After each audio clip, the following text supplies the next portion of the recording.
Akala mo ordinaryong price lang to? Pero wait, ito yung snack na once mo matikman, hindi mo natitigilan. Alam mo yung gutom ka, pero ayaw mo ng big meal. Gusto mo lang may something crunchy at cheesy. Si Mores, potato chip fries. Gawa sa real potato, hindi fake chips.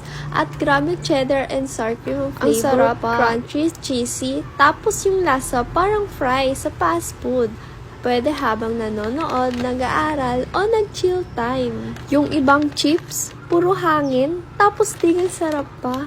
Pero to, bawat pack sulit, punong-puno, walang tapon, at promise it. As in, habang kumakain ako neto, sabi ng utak ko last time, pero ayan ubos na agad. Kaya wag niyo ko sisihin pag na-addict kayo dito ha. Kaya kung mahilig ka sa snack na legit na sarap at sulit na budget, click mo na yung yellow basket sa baba. Bilisan mo kasi mabilis to maubos, swear. Ayan hindi siya tinipid sa cheddar and sour cream ang flavor niya. Legit to, pero curious ako. Ikaw, anong flavor gusto mo ma-try next? Comment mo sa baba.